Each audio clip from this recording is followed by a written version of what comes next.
제목이 뭐냐면 내가 속히 오리니 내게 줄 상이 있다. 한번 같이 해볼까요? 시작. 내가 속히 오리니 내게 줄 상이 있다.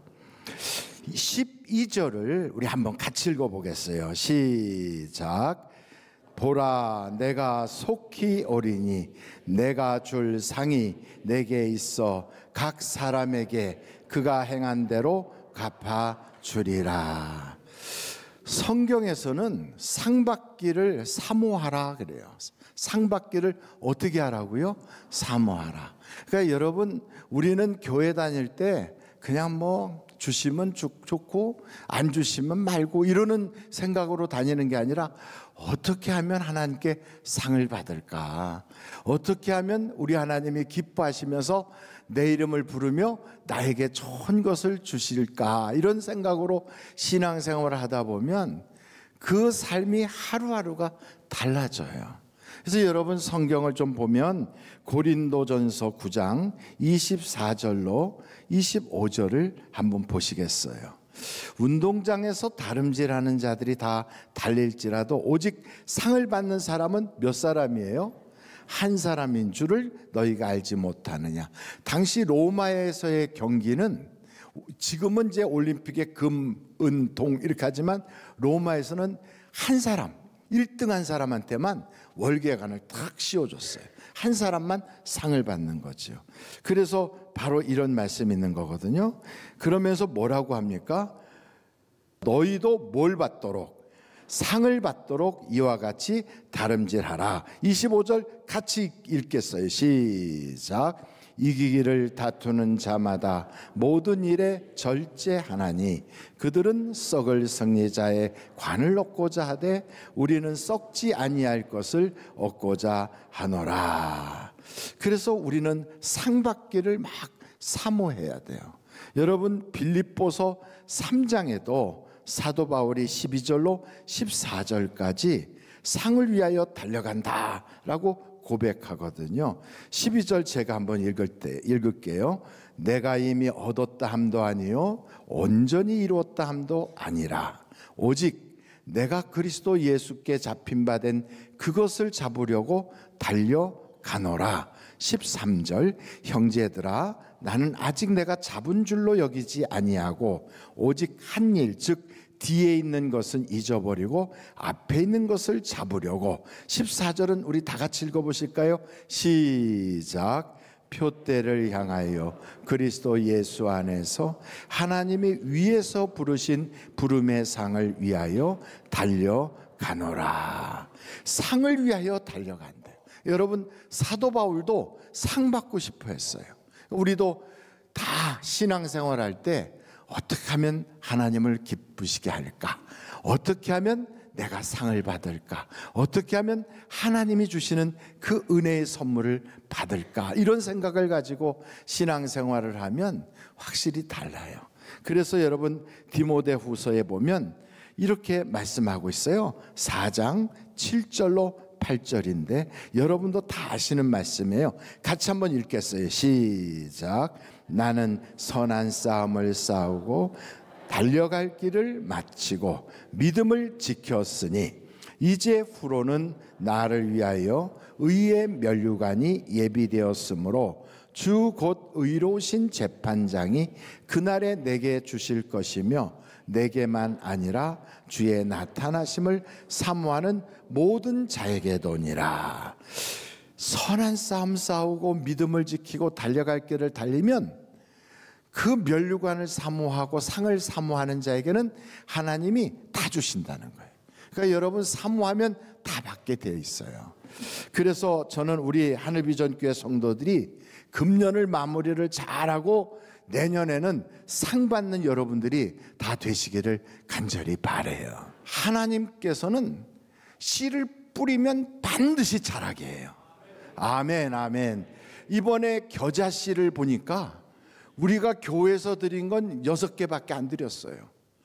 그런데 그 6개를 가지고 가서 어떤 분은 심었는데 죽어가지고 다시 달라고 그래서 또 받아가지고 또 심은 사람. 근데 여전히 죽은 사람도 있는데 어떤 분은 얼마나 잘 키웠는지 여러분이 이따가 예배 마치고 내려가서 한번 1층 복도를 쭉 지나가서 보면 총 23분이 이렇게 그 자기가 겨자씨를 심어갖고 키운 것을 출품을 했거든요. 근데 어떤 분들은 잘 자라서 엄청 커졌는데 눈이 와서 다 얼어 죽어버렸다고.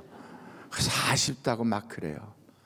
그래서 너무 아쉬우면 그거 사진이라도 찍어 가져오면 상을 줄 수 있다고 그랬는데 어떻게 됐는지 모르겠어요. 하여간 전체 여기에 출품하신 사람은 23분이에요. 그 중에서 이야, 김현주 장로님, 정영숙 권사님 가정에 그 겨자씨는 엄청 크게 자라가지고 씨들이 거기에 쫙 하고 막 꽃도 피고 하고 냄새 맡으면 꽃향기가 보통 좋은 게 아니에요. 여러분 한번 심으면 반드시 이렇게 싹이 나가지고 자라게 돼 있어요. 우리가 금년에 씨를 심고 있거든요.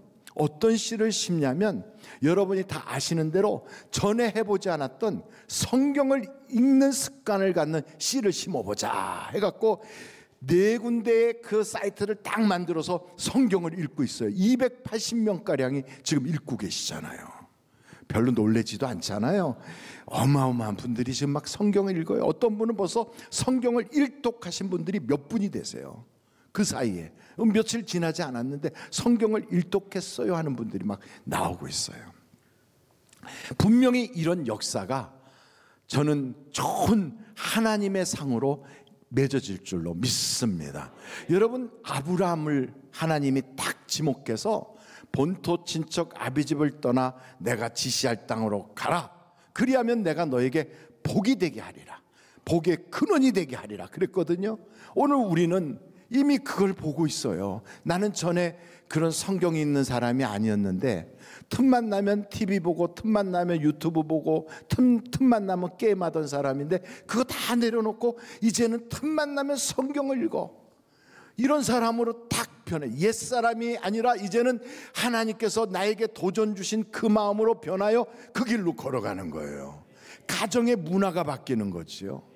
여러분, 전에는 말씀과는 상관없이 살아왔던 사람인데 이제는 하나님의 말씀을 딱 보면서 그걸 어떻게 내 삶에 적용할까, 어떻게 내 삶을 이 말씀대로 살아가도록 변화를 줄까 하는 그런 말씀대로 살려는 그런 문화가 가정 안에 싹 들어가기 시작하는 거예요. 여러분, 기도하는 습관이 생기는 거예요. 새벽 기도도 하고 저녁 기도도 하고 이제는 120시간 연속 기도도 하고. 야, 그러니 여러분, 이렇게 아브라함이 순종하여 하나님이 지시할 땅으로 가라 할 때 가니까 본토 친척 아비집을 떠날 때는 정말 힘들었지만 나중에는 하나님이 창대케 하시고 그로 하여금 복의 근원이 되게 하셨거든요. 그러니까 여러분, 상 받을 걸 기대한다면 작심삼일이라 할지라도 자꾸만 결심하면 돼요. 또 하고 또 하고 또 하고. 작심삼일이면 몇 번, 며칠에 한 번씩 계속 결심하면 될까요? 그렇지, 3일에 한 번씩 결심하면 돼요. 포기하지 않는 자가 의인이에요.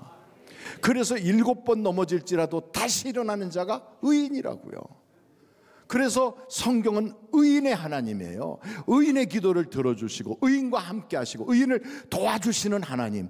그러므로 여러분, 오뚜기같이 또 일어나고 또 일어나고 또 일어나고 계속해서 나는 상 받을 거야. 나는 반드시 나의 습관을 바꿀 거야. 내 삶의 문화를 바꿀 거야. 나의 삶의 모든 형태를 바꿀 거야. 이제부터는 하나님이 기뻐하는 가정 문화를 만들고 하나님이 기뻐하는 인생의 철학을 가지고 나는 살아갈 거야. 이런 결심을 딱 한다면 옛사람하고는 완전히 달라진 그런 모양으로 여러분이 변화할 줄로 믿습니다. 2025년도는 하나님이 기뻐하는 사람, 상받기에 합당한 사람으로 여러분이 딱 설 수 있기를 간절히 바랍니다. 여러분, 성경을 쭉 보니까 요즘같이 힘든 시기에는 어떻게 살아가야 되나, 이런 우리의 마음속에 근심이 있어요. 나라가 막 어렵다고 보니까 어떤 사람은 그래요. 대한민국에 지금까지는 자랑스러웠는데 K-팝이다, 무슨 뭐 K 식사, 무슨 음식이다, 뭐 KKKK 하면서 막 그렇게 자랑스러운데 요즘은 K 정치다 하니까 완전히 망신당해가지고, 그 옛날부터 나와 있잖아요. 정치는 사류라고. 그래서 우리나라의 국민들이 나라를 걱정하는 그런 때가 됐어요. 원래는 나라가 국민을 걱정해 줘야 되는데 지금은 국민이 나라를 걱정하는 거예요. 야, 참 이거 어떻게 하나 앞으로, 이런 생각이 들 수 있다고요. 그러나 여러분, 하나도 걱정하지 마세요. 우리나라는 그러다가 더 잘 되더라고요. 오일 쇼크 오니까 그 다음엔 더 잘 되고요. IMF 보고 나서는 만불 시대에서 3만불 시대가 되고요.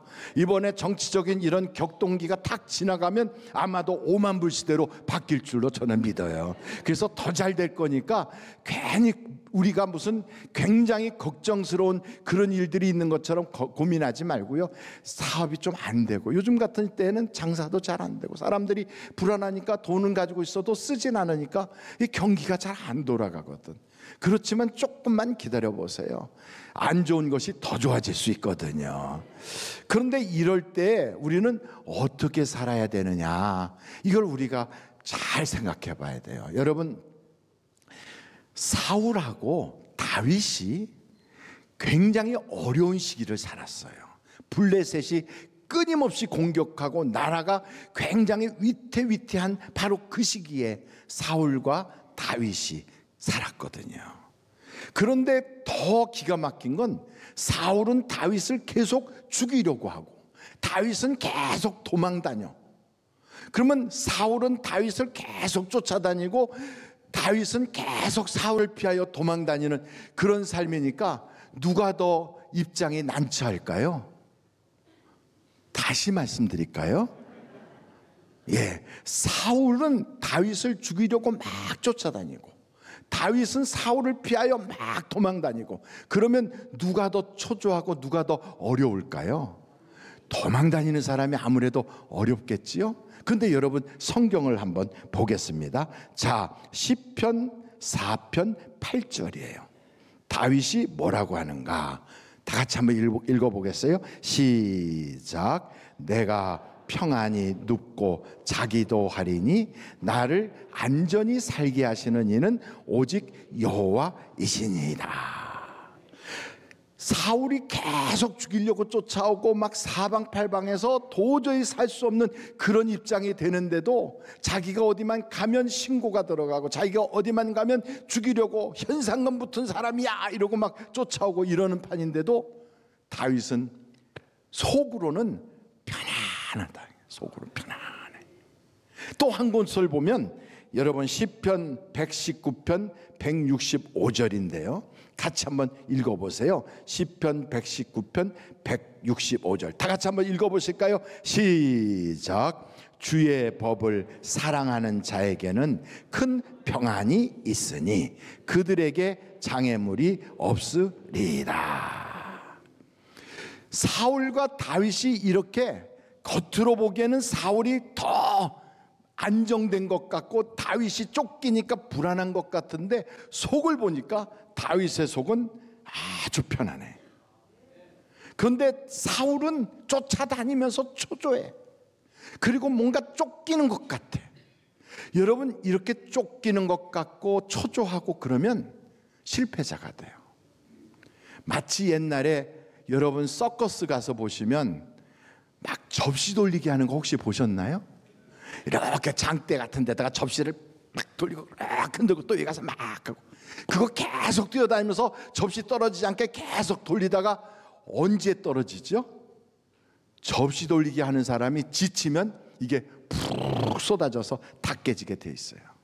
마찬가지로 우리도 세상에 계속 쫓아오는 그 일에 초조하게 쫓기면서 다니다 보면 어느 순간엔간 우르르 하고 무너질 때가 와요.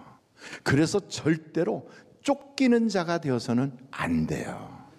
2025년도를 살아갈 때는 여러분 쫓기는 마음을 가지고 살지 말고요, 지배하는 마음을 가지고 살아야 돼요. 사건을 지배하고 현장을 지배하고 그 모든 일을 내가 지배하고 주도적으로 하는 그런 삶을 살아야지, 거기에 내가 끌려다니고 쫓기고 이렇게 되면 아주 심각해지는 거예요. 그래서 여러분, 여호사밧이라는 사람은 사울처럼 초조하고 다윗처럼 막 쫓기는 삶을 살 수밖에 없는 환경이 탁 주어졌는데도 그 환경을 싹 바꿔요. 한번 여러분 역대하 20장 1절로 4절을 한번 보세요. 역대하 20장 1절. 그 후에 모압 자손과 암몬 자손들이 마온 사람들과 함께 와서 여호사밧을 치고자 한지라. 여호사밧은 지금 벌써 자기의 적이 세 팀이나 됐어요. 세 나라가 연합을 해서 쳐들어온 거예요. 어떤 사람이 와서 여호사밧에게 전하여 이르되 큰 무리가 바다 저쪽 아람에서 왕을 치러 오는데 이제 하사손다말 곧 엔게디에 있나이다 하니, 여호사밧이 어땠다고요? 두려워하여 여호와께로 낯을 향하여 간구하고 온 유다 백성에게 금식하라 공포하며 유다 사람이 여호와께 도움을 구하려 하여 유다 모든 성읍에서 모여와서 여호와께 간구하더라. 두려움이 있었어요. 누가? 여호사밧이. 우리도 살다 보면 두려움이 와요. 그런데 거기에 먹혀갖고 두려움에 초조하게 도망다니고 쫓기는 그런 심정을 갖지 말고 그 두려움을 변화시켜서 기도로 바꾸는 거예요. 그러니까 여러분 사업장에서도 두려움이 있을 수 있어요. 부도 날까봐 두렵고, 옛날만큼 경기가 좋지 않아서 두렵고, 사람 때문에 두렵고, 여러 가지 두려움이 있을 수 있어요. 그러나 거기에 두려움에 지지 말고 두려움을 변화하여 기도로 바꾸라 이 말이지요. 여호사밧이 그랬어요. 두려움을 바꿔서 기도로 탁 바꿨어요. 어떻게 해야 될 줄도 모르고 방법도 없고 능력도 없다. 어떻게 해야 되나? 기도로 바꿨어요. 그렇게 기도로 바꿨더니 돕는 자가 딱 나타나는 거예요. 누가? 하나님이. 여러분, 우리에게 결정적으로 도와주실 분을 내 곁에 둔다는 거, 이건 엄청난 능력이거든요. 사람이 나를 도와준다 해도 힘이 나고, 또한 능력 있는 사람이 내 곁에만 있어도 내가 그냥 갑자기 어깨가 쫙 펴지는데, 그 정도가 아니라 하나님이 이 전쟁은 내게 속한 게 아니라 내게 속한 것이야. 내가 너를 도와줄게. 내가 너와 함께 할게. 어깨가 쫙 펴지는 거죠. 그래서 여러분, 두 번째는 가장 강력한 후원자를 옆에 두라 이거지요. 그분이 누구시다? 하나님이시다 이거예요. 세상에 능력 있는 사람 옆에다 두려면 비용이 많이 들어요. 여러분, 이 세상에 정치인들, 권세가들 이런 사람 옆에다 두려면 엄청나게 비용 들어요. 그러나 결정적 순간에 도움이 안 돼요. 그러나 여러분, 하나님은 결정적 순간에 우리의 도움이 되신다니까. 그래서 하나님을 가까이 두라고요. 그래서 성경을 보니까 야, 하나님이 뭐라고 말씀하시는가? 15절 한번 보세요. 15절. 그 여호사밧에 대한 거에 역대하 20장 15절이에요. 아시엘이 이르되 온 유다와 예루살렘 주민과 여호사밧 왕이여 들을지어다. 여호와께서 이같이 너희에게 말씀하시기를 너희는 이 큰 무리로 말미암아 두려워하거나 놀라지 말라. 이 전쟁은 너희에게 속한 것이 아니요 누구에게 속겠다? 하나님께 속해. 하나님이 맡아 주시겠다는 거예요. 그러면서 17절에 보니까 뭐라고 말씀하시냐면 이 전쟁은 너희가 싸울 것이 없나니 대열을 이루고 서서 너희와 함께한 누가? 여호와가 구원하는 것을 보라. 그러면서 마지막 그 부분에 보면 여호와가 너희와 함께 하리라. 가장 강력한 천지를 창조하신 분이 내 곁에 서서 내 편이 되어주시면 두려울 게 없어요. 그래서 여러분, 겁나는 일들이 많고 내가 앞으로 어떻게 될까, 한국이 앞으로 어떻게 될까, 야 2025년도에는 어떤 복잡한 일이 생길까 걱정하지 마세요. 하나님이 내 편 되시면 두려울 것 없어요. 그 우리나라가 그 위기 때마다 이게 착착 고비를 잘 넘어가지고 오늘 이렇게 선진국가의 대열에 탁 올라오게 된 건 우리나라 애국가가 좋아. 하나님이 보호하사 우리나라 만세.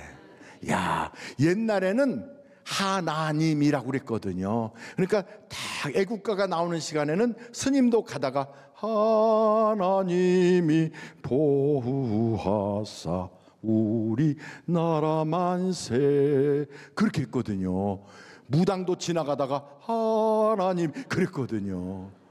그런데 어느 날부터 하나님이라고 안 하고 하느님이 그래갖고 요즘 약간 복잡해지고 있어요. 근데 어찌됐든 잘 보십시오. 하나님이 내 편이 되시면 걱정할 거 없다 이거예요. 여러분의 집안 문제, 사업장, 내 건강, 우리의 인생의 문제, 아니 여러분 오늘 죽으면 천국 가도록 보장된 인생인데 하나님이 좀 더 있다 와라 그러면 있다 가는 거고요. 하나님이 사업장 내가 도와줄게 두려워하지 마 그러면 하나님이 역사해 주시는 거다 이 말이죠. 그 사업은 내게 있는 게 아니라 내가 알아서 해줄게 그럼 되는 거지요. 그러니까 여러분 자꾸 내가 고민한다고 해결이 되겠습니까? 그러니까 이제부터는 가장 강력한 분을 내 편으로 모시라 이 말이에요. 모시라. 마지막으로 2025년이 되기 전에 여러분 오늘 본문 말씀을 보면 이런 말씀이 있어요. 같이 한번 보겠는데 14절에 요한계시록 22장 14절 자기 두루마기를 빠는 자들은 복이 있으니 이는 그들이 생명나무에 나아가며 문들을 통하여 성에 들어갈 권세를 받으려 함이로다. 뭘 빠르라고요? 두루마기를 빨래요. 그러면서 15절 다 같이 한번 읽겠어요. 시작. 개들과 점술가들과 음행하는 자들과 살인자들과 우상숭배자들과 및 거짓말을 좋아하며 지어내는 자는 다 성 밖에 있으리라. 성 밖이라는 것은 새 예루살렘 밖, 하늘나라 밖, 하나님의 도성 안에 있지 못하고 도성 밖에 있는 신세가 된다. 그럼 여러분 천국도 못 갈 사람을 하나님이 챙겨주시겠어요? 멸망당하고 심판당할 사람을 하나님이 그의 기도를 들어주시겠어요? 아니란 말이죠. 그거 어떻게 해야 돼요? 우리는 무슨 일이 있어도 도성 밖에 쫓겨나는 자가 아니라 하나님의 성 안에 들어가는 자가 돼야 돼. 그래서 성경에 보면 이런 죄가 있는 자는 천국에 가지 못한다고 딱 찍어놨어. 어디에 찍어놨냐면 에베소서 5장 5절 보겠어요. 절대로 못 들어간대요. 너희도 정녕 이것을 알거니와 음행하는 자나 더러운 자나 탐하는 자 곧 우상 숭배자는 다 그리스도와 하나님의 나라에서 뭘 얻지 못한다? 기업을 얻지 못한다. 못 들어간대요. 그럼 여러분 이거 보면서 나는 여기에 해당되는데 그게 있으면 빨리 그거를 없애버려야 되는 거예요. 그걸 빨아버려야 되는 거지요. 갈라디아서 5장 19절로 21절 보겠어요. 육체의 일은 분명하니 곧 음행과 더러운 것과 호색과 우상숭배와 주술과 원수 맺는 것과 분쟁과 시기와 분냄과 당짓는 것과 분열함과 이단과 투기와 술취함과 방탕함과 또 그와 같은 것들이라 전에 너희에게 경계한 것 같이 경계하노니 이런 일을 하는 자들은 뭘 가지 못한다? 하나님의 나라를 유업으로 받지 못할 것이요. 천국 못 간다 이 말이에요. 그러니까 여러분 이 성경에 나와 있는 걸 가볍게 생각하지 마요. 다른 거에 대해서는 우리가 믿으면 구원받는다 한 것처럼 똑같이 이런 죄가 있으면 천국 못 가 하고 하나님이 딱 적어놨다고요. 또 한 구절 못 볼까 봐 우리가 혹시나 다른 성경 구절에서 잊어버리고 지나갈까 봐 고린도전서 6장 9절로 10절에 또 적어놨어요. 한번 같이 읽어보겠어요. 고린도전서 6장 9절로 10절 시작.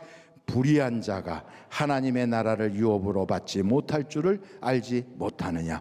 미혹을 받지 마라. 음행하는 자나 우상 숭배하는 자나 간음하는 자나 탐색하는 자나 남색하는 자나 도적이나 탐욕을 부리는 자나 술 취하는 자나 모욕하는 자나 속여 빼앗는 자들은 하나님의 나라를 유업으로 받지 못하리라. 이런 죄에 내가 해당이 된다. 지금까지 못 모르고 그렇게 살았다. 오늘 여러분 치열하게 그것과 싸워야 돼요. 선한 싸움을 싸우라 그러잖아요. 선한 싸움 다른 거 아니에요. 생명 걸고 목숨 걸고 이런 모든 죄를 완전히 잘라내 버려야 돼요. 그걸 완전히 버려버려야 돼요. 이걸 결심하고 내가 선한 싸움을 싸울 거야. 나는 이제부터 죄와의 싸움을 끝까지 마침내 이길 거야. 2024년도에서 25년도 건너가는 요 며칠 남은 사이에 나의 모든 과거의 죄를 완전히 잘라버리고 죄와는 빠이빠이하고 나는 새해를 맞이할 거야. 이런 마음을 가지고 여러분이 하나님의 도성에 들어갈 수 있는 자격을 만들어버리면 그때부터 여러분의 인생은 달라지는 거예요. 죄와 싸우라. 이것이 선한 싸움이란 말이지요. 내가 달려갈 길이 있어요. 하나님은 상 받기를 추구하라 그랬거든. 그래요. 우리는 상 받기 위하여 열심히 달려가야 돼요. 뿐만 아니고 우리의 인생살이에는요, 지켜야 될 믿음이 필요해요. 지켜야 돼요.